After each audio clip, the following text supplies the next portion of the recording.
Good morning, everybody. Welcome to your seventh lecture on general surgery. Uh, Today, we'll be discussing cervical lymphadenopathy. A brief review of the lymphatic system. As we know, there are lymphoid organs and they are connected through lymphatic channels. And the lymphoid organs in the body are lymph nodes, the spleen, Peyer's patches in the ileum, thymus, tonsils, adenoids, bone marrow. So, all these lymphatic channels, like the blood circulation system, there is a complete system of um, circulating lymph within the body. The superficial lymph node groups include cervical lymph nodes, pretracheal, paratracheal lymph nodes, supraclavicular lymph nodes, axillary, and the inguinal lymph nodes. The deep lymph nodes are the deep axillary lymph nodes, like the central lymph nodes in the axilla, uh, mediastinal lymph nodes, hilar lymph nodes around the hyla of the lungs, retrocrural lymph nodes behind the crura of the thoracic diaphragm, where the esophagus enters the abdominal cavity, para-aortic lymph nodes around the descending and the abdominal aorta, retrocaval lymph nodes around the superior inferior vena cava, and iliac lymph nodes around the iliac vessels.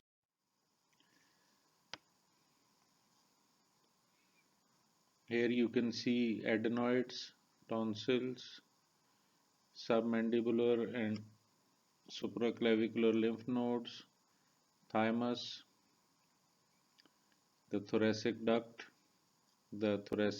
entering the veins here, the right lymphatic duct. Appendix also contains lymphoid tissue, and sometimes in non-obstructive types of acute appendicitis, it is these lymphoid tissues which get infected and inflamed, causing acute appendicitis. Then you see bone marrow labeled here, spleen, axillary lymph nodes. And if you look at your body tissues, they're circulating blood with capillaries, and among them, outside the cells, there are lymphatic channels which have walls for one that unidirectional flow, and these reach the lymph nodes and enter the lymph nodes from the side away from the hilum of the lymph node. Then you have efferent lymphatic channels which leave the lymph nodes after the lymph has passed through the sinusoids in the lymph nodes and has been filtered, and the macrophages, monocytes in the germinal centers have scavenged any infective organisms, and then these are passed further onwards for further drainage until they reach the thoracic duct and drain into the veins.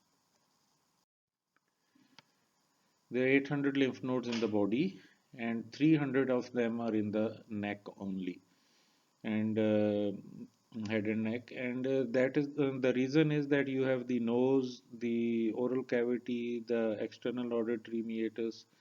All of these are openings into the body through which microorganisms and pathogens can get in.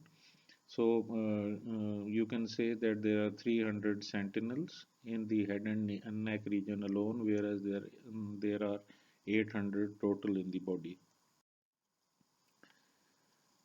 Cervical lymph nodes, clinically what is important for us is to understand that any lymph node has a drainage area. The lymphatic channels from those certain areas drain into the regional lymph node. So, understanding of the regions that the lymph nodes drain is important in finding the primary pathology when you find any lymph node which is inflamed or enlarged.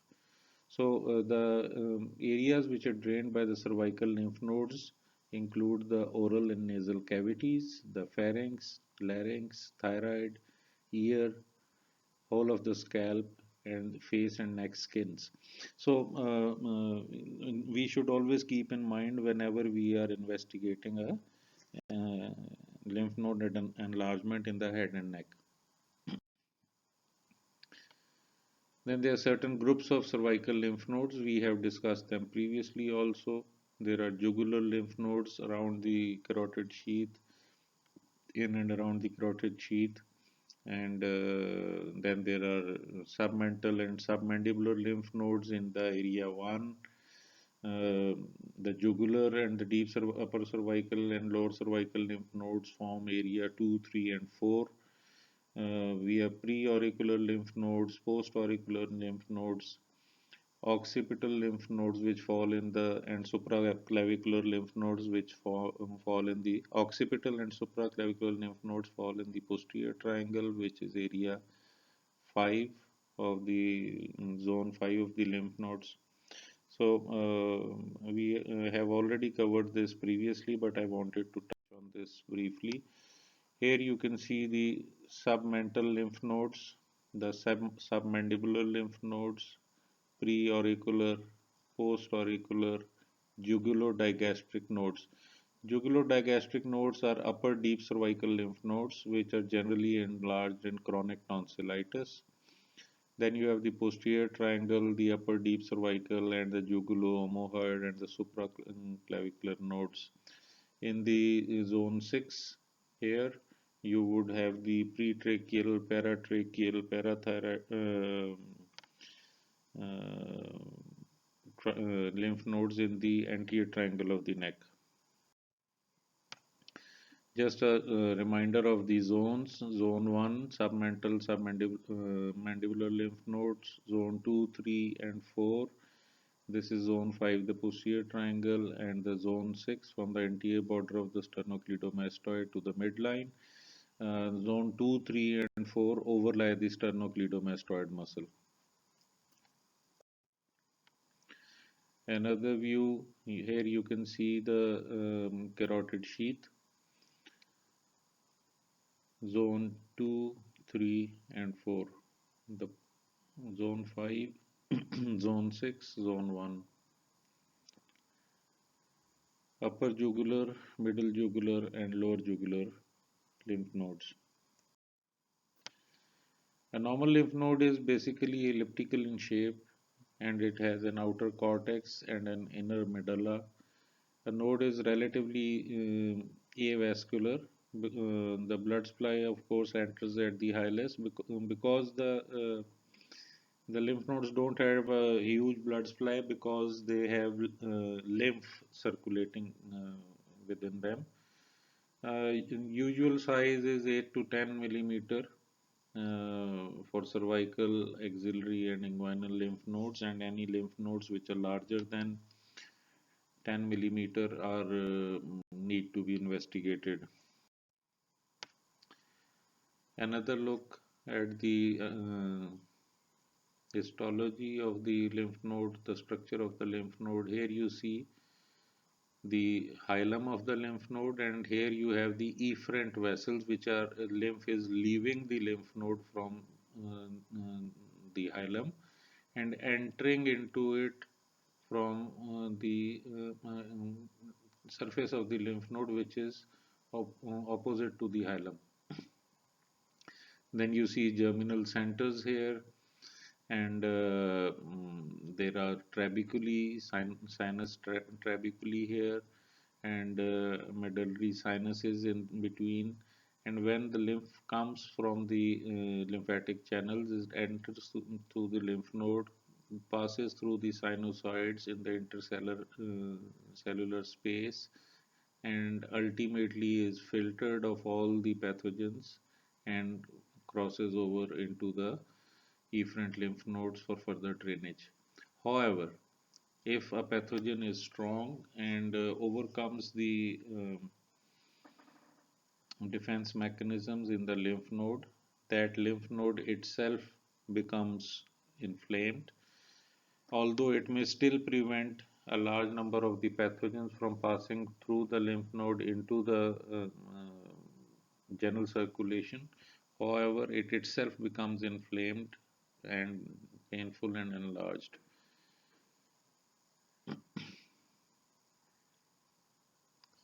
And here you see two lymph nodes removed surgically as specimen. The smaller one is being sent for histopathology, and the larger one in the hopes that it will contain more purulent fluid is being sent for microbiology and culture sensitivity. We've already studied the thyroid gland. Just to remind you, in the thyroid, there is one option is that the lymph from the thyroid may drain directly to the deep cervical lymph nodes, and the other path is that it may go first into the extracapsular plexus, then to the juxtathyroid nodes in the level 6, the pretracheal and the paratracheal nodes, and the lymph nodes along the superior inferior thyroid veins, and from there then it reaches to the deep cervical lymph nodes and the mediastinal lymph nodes. So basically speaking, any path you can think of for loco-regional spread of uh, lymphatic pathogens or metastatic malignant cells. They can go either directly to the cervical lymph nodes, deep cervical lymph nodes, or through the indirect path going through other channels, but ultimately they do reach this deep cervical lymph nodes. Now, common causes of cervical lymphadenopathy. You have the inflammatory, which is reactive hyperplasia. Reactive hyperplasia is when the lymph node comes across pathogens. Uh, if the pathogens are strong, the lymph node will react to it by numerous multiplications of these defense cells, monocytes, macrophages, and it will become larger in size. That is a reactive inflammatory response. The other reason why a lymph node can get become enlarged is because of infective organisms like viruses. HIV, infectious mononucleosis, causes lymphadenopathy, lymph node enlargement, and then you can have bacterial, which can be pyogenic organisms like Staph aureus, or you can have Mycobacterium tuberculosis infection as in lymph node tuberculosis. Then you can have parasitic infestation like toxoplasmosis, which also causes lymph node enlargement. And of course, as you all know, malignant tumors can also cause lymph node enlargement. The malignant tumors can be primarily arising from the lymph nodes, as in lymphoma, or they can be secondary. The secondary enlargement is metastatic enlargement of the lymph nodes from locoregional spread from a primary which may be known or unknown to the clinician at the time that he notices the enlargement of the lymph nodes. So, like any other lump, examination of the cervical lymph node involves inspection, and you first note the site and the size of the lymph nodes, the position they are occupying, superficial or deep to the muscles, the margins of the lymph nodes, uh, the overlying skin, and then you go on to palpation. You see, for tenderness, if it is tender, you have to be very gentle in your examination. At the time of examining for tenderness, you check the local temperature, because in pyogenic organisms infection and reactive hyperplasia, the lymph node local temperature is going to be raised, whereas it is not raised in Mycobacterium tuberculosis infections. Then, in order to identify what may be the cause with the clinical experience, you can judge from the surface and number of lymph nodes and their consistency as to the source, whether it is a lymphoma, a malignant lymph node, or a tuberculous group of lymph nodes, or a pyogenic. Um you can make an educated guess based on these. The margins and fixity are other things that help you decide whether about the primary pathology involved. In tuberculosis, the lymph nodes are generally hard, and they because tuberculous lymph nodes have a lot of periadenitis inflammation in the surrounding area of the lymph nodes, so they get matted together. So they are hard and matted together. This is pathognomonic of tuberculosis generally, and once caseation has come, caseation necrosis in the center of the lymph nodes, which may become a confluent mass, and then that would be caseation necrosis in the center of the group of lymph nodes involved. Then that mass will become fluctuant. Metastatic lymph nodes, like majority of tumors in the area, they are stony hard. So the consistency is generally a away about possible primary pathology. Lymphomas are generally discrete, enlarged, elastic, and rubbery type of lymph nodes. And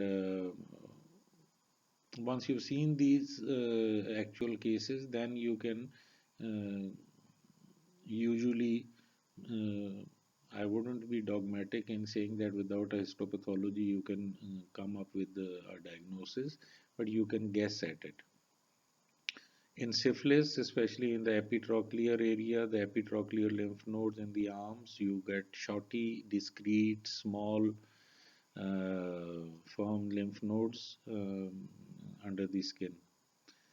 And in lymphosarcomas, there may be parts which are hard and firm, and there are parts which are soft, and that can mimic a lot of conditions.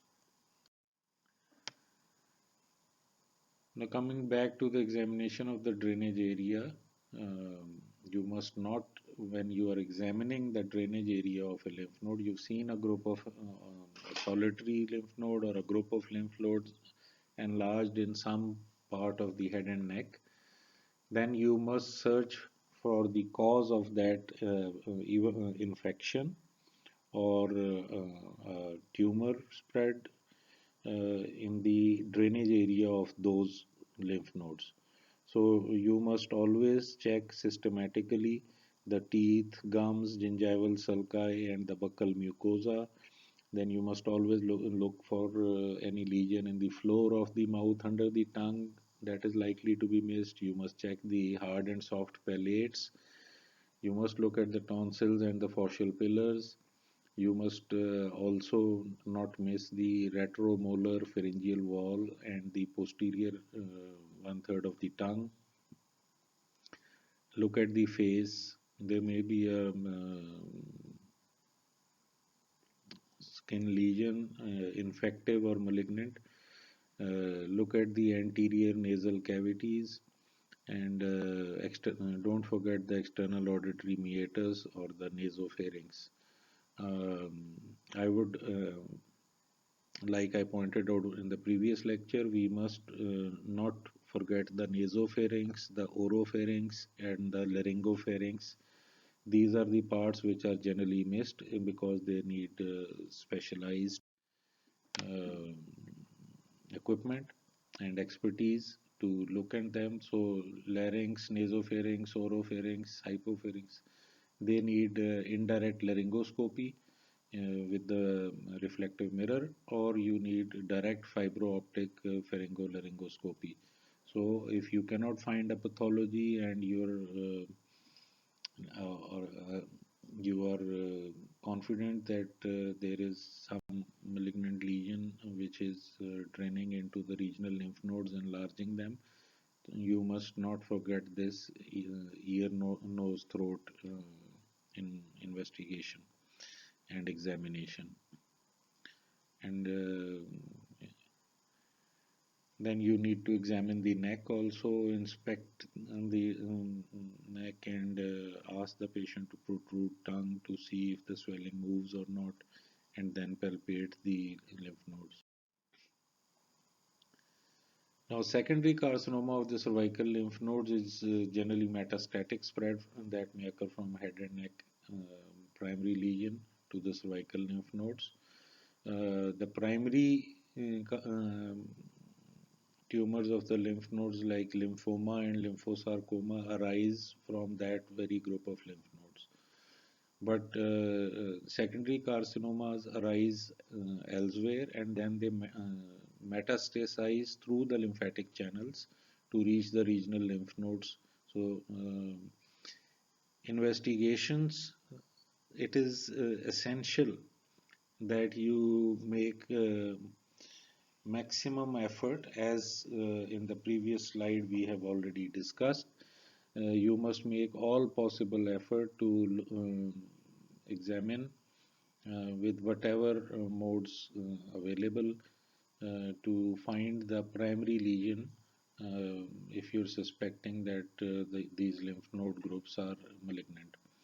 So, inspection of the drainage area and endoscopy is a must, and if required, you can even go for imaging, radiological imaging, to find the primary. So, generally, the objective is to find the primary first and then go for invasive investigations. As we've already studied, fine needle aspiration cytology is a cytology. It tells you whether the cells that are seen under the microscope are malignant looking or not. Please remember, this is cytology, this is not histopathology. This is study of the cells and not study of the whole tissue. So with the 21 gauge needle, we have discussed already the procedure. With a 5 cc or a 10 cc syringe, you push the syringe into the involved lymph node, pull the plunger back, create a vacuum in the syringe, and then move the needle gently in different directions within the lymph node and try to get a drop of tissue fluid containing cells from the lymph node, and these are immediately put on a glass slide and fixed in absolute alcohol and then examined under the microscope. So cytologists are histopathologists who have specialized further in the study of the cells, and they can give you an idea whether the cells seen are malignant or not. So, but of course, this is depends on the experience and training of the cytologist. It is operator dependent, and however, you can correctly stage a disease.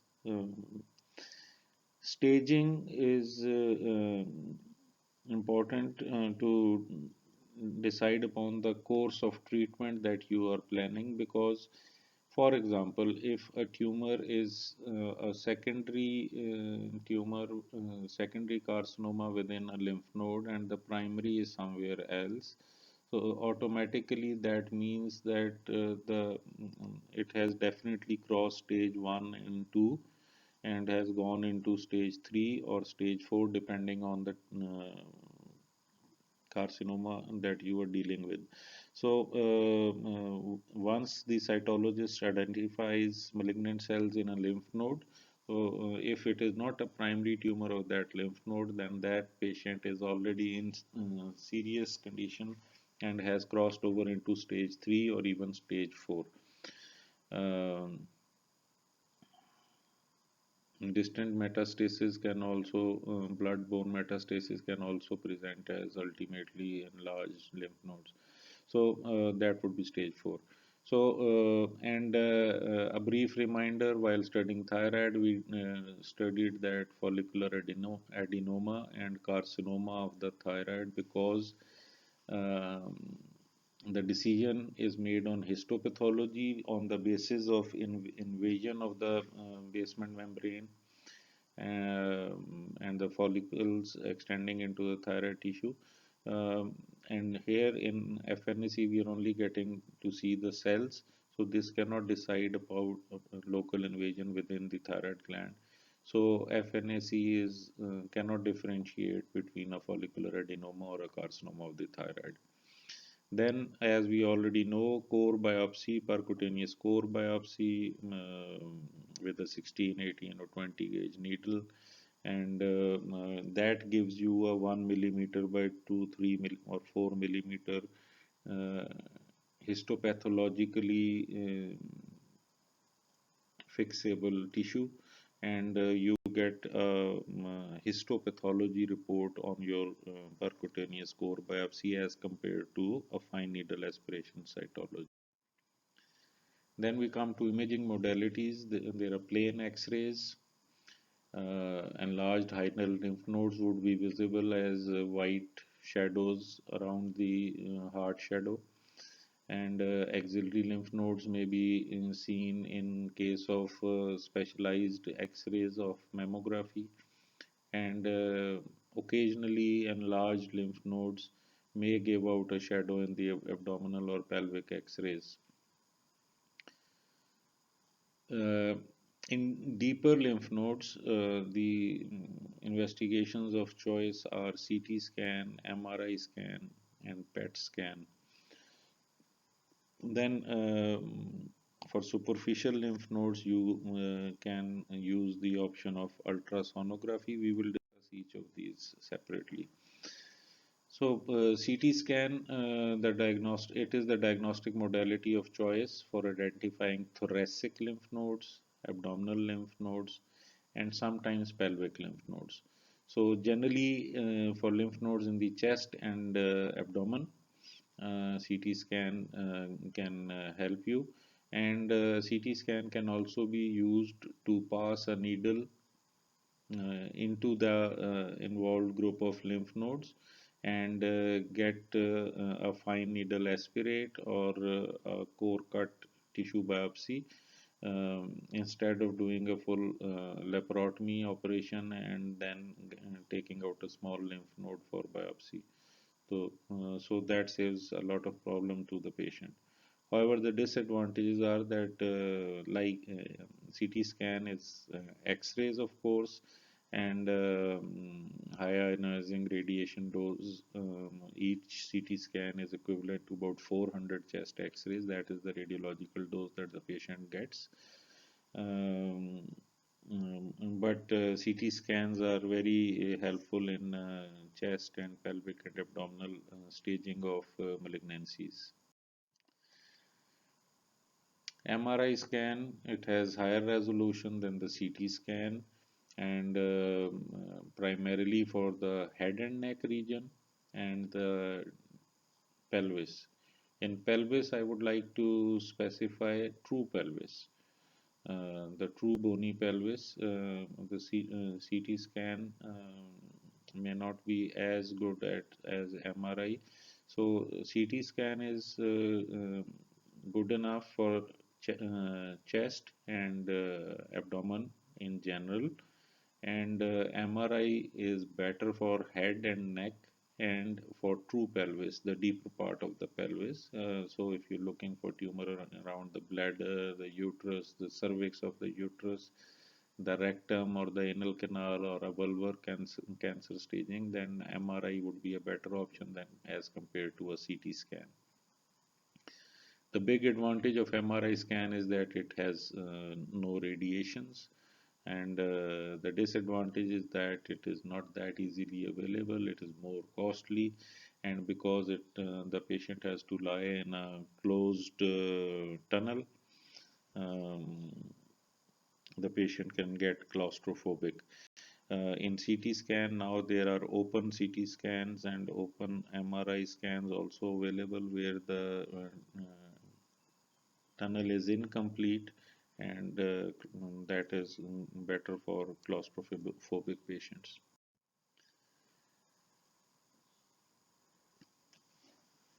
PET scan, positron emission tomography. It provides the advantage in this PET scan is that it provides functional information on the uptake of radioisotope FDG, the fluorodeoxyglucose, which is used in PET scans, um, and it can differentiate the malignant lymph nodes from the reactive lymph nodes. Uh, there are machines where PET and CT scans are fused together through use of computer images, and they are quite useful in oncology for assessment of lymph nodes and deciding whether any deep lymph nodes that you have been identified, whether they are just reactive inflammatory lymph nodes or whether they are carrying malignant tissue in them. A big advantage of PET scan is that it is non-invasive, and it can give you functional information about the tissue. And it can also see normal sized lymph nodes, whereas the CT and MRI can generally pick up the enlarged lymph nodes. Uh, the disadvantage is that it is very, very costly, and there's very few of them are available, uh, at least in our country, and there are high ionizing radiations. Ultrasonography is good for assessing lymph nodes in the superficial parts of the body, like neck and axilla and inguinal groin lymph nodes.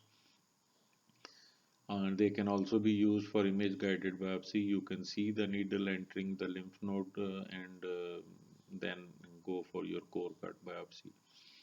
However, due to difficulty in passing of the ultrasonic waves through air, uh, and because the deeper tissues, the muscles, and the consistency of the deeper tissues may merge together, it may be difficult to assess deep nodes. The big advantage is that it is widely available. It is quite inexpensive when you compare it with a CT scan or an MRI, and no radiation hazard is involved. So let's look at the sonographic appearance of certain lymph nodes. Um, this is empirical and operator dependent and depends on the quality of the machine that is being used and whether it has the Doppler facility in it. But it's good to know if you do get a good sonographic examination, it may help in deciding about the cause of the enlargement of the lymph nodes. So 10 millimeter, as we already know, is the upper limit of normal, and however, submandibular lymph nodes are generally a bit larger than this. Um, and keep in mind that the lymph nodes in a small child will be, of course, much smaller than that in we are talking about normal lymph nodes than those in an adult because of the difference in size of the body. Generally, regarding the shape, the malignant or tuberculous lymph nodes are rounded, and normal or reactive lymph nodes are elliptical, because the idea being that the inflammation or the malignant cells have pushed the capsule of the lymph node from inside. So instead of being elliptical or flat, it has become rounded. But that's quite subjective and empirical. Um, the vascularity of the lymph nodes can be assessed by the Doppler ultrasound examination, and normal lymph nodes generally show central or hilar vascularity, and whereas the malignant lymph nodes generally uh, especially in secondary enlargement of the lymph nodes due to metastasis of some tumor. The vascularity is primarily peripheral or not localized to the hilum of the lymph node. That we've called chaotic vascularity. It's mixed vascularity all over the lymph node.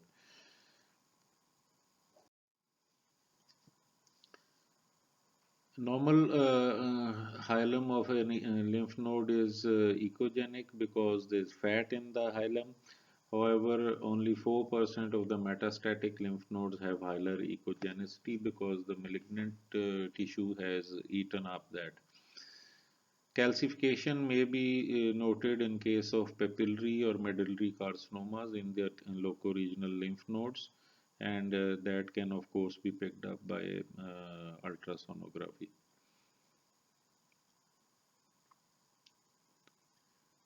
Intranodal necrosis, when if seen, is always abnormal, regardless of the size of the node, and as we already discussed, it is generally seen in tuberculous lymphadenitis, where there is periadenitis and intranodal and internodal necrosis to coalesce and form a cold abscess. However, this intranodal necrosis can also be seen in lymph nodes involved in renal cell carcinoma and squamous cell carcinoma. Matting and surrounding tissue edema is generally a characteristic of tuberculous lymph nodes, and it is due to the inflammatory edema caused by the infection by Mycobacterium tuberculosis. So, a group of soft to firm fluctuant lymph nodes um, which are matted together would make you suspect tuberculosis.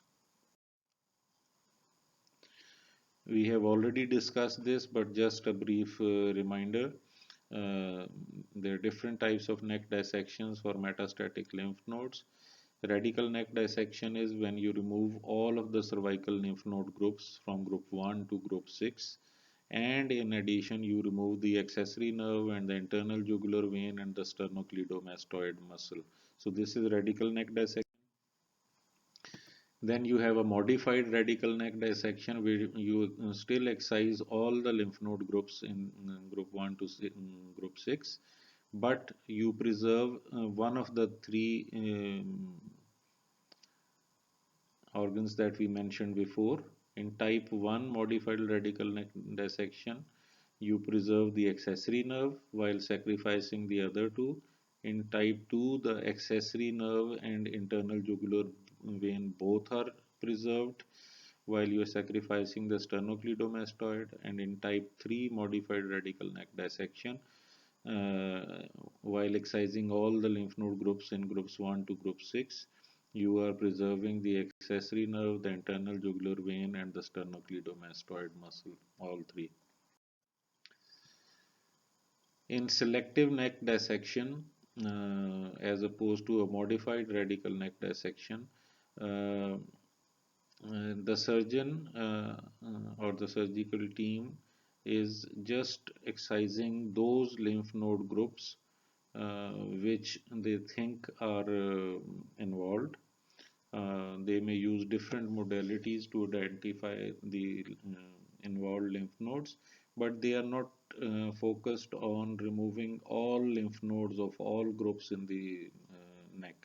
So they are only removing those lymph nodes which are they consider important, in addition to the primary tumor that they think.